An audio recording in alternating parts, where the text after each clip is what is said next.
Hello friends, welcome back. In this session, we'll clearly understand the DOS and DDoS attacks, the DOS and DDoS attacks. It's going to be very interesting and it's fun, right? So it's very important to understand this as well.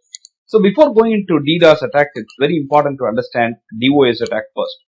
It's a cyber attack. It is aimed at making digital resources unavailable to the intended users through some mode of disruptive attempts.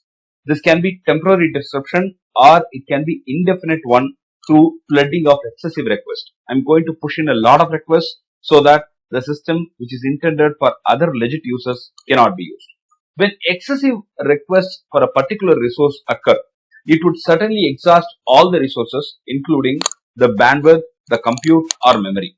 So these resources are not available for the intended legit users. The point here to be understood is that in the DOS attack, it is a single attacker or the single source that will flood the target with huge volume of malicious traffic, thereby troubling the target and making it highly inaccessible for the most needed one. To make it really understandable, we will take a simple example. You and your friends are planning for a party and everything is ready at your home. You are about to start the party. Some naughty guy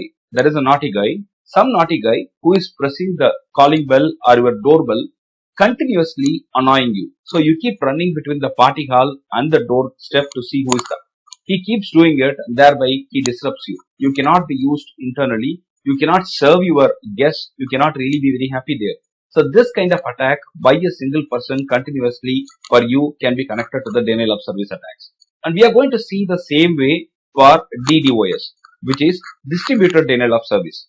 Multiple compromised devices will come into play here, and technically they are called as bots or zombies.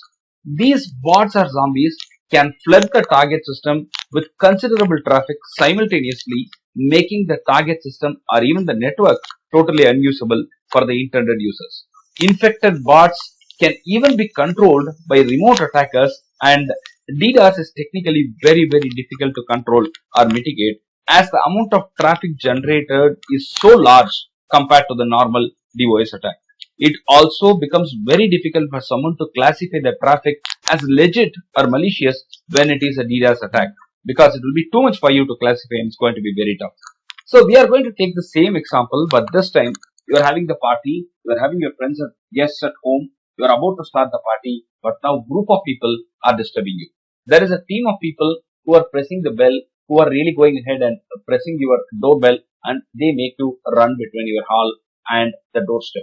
So it's group of people now, they are going to trouble you, and this can be connected as an example with distributed denial of service attack. Now, how do we mitigate this kind of attacks? Do we have an option? Yes. For DOS, yes, there are options available. The first one is bandwidth management.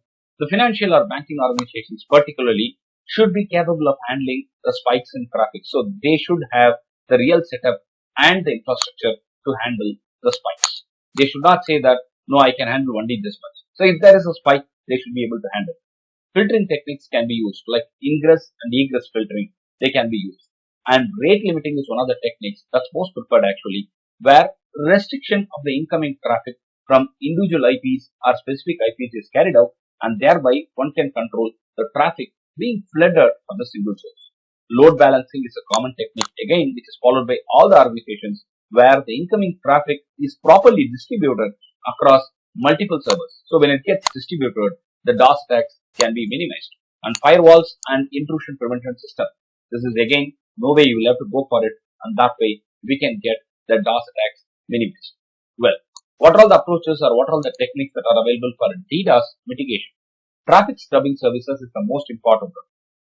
We can go ahead to the third party, use the services, and it could be a little expensive, but I think these sophisticated algorithms which are connected to this traffic stubing services will enable us to go ahead with fantastic traffic analysis, and you can block and stop the malicious traffic. I mean, that will stop the malicious traffic to advance, and you can protect your network further. Anomaly detection systems can be deployed where you can identify the variations and the pattern change in the network traffic.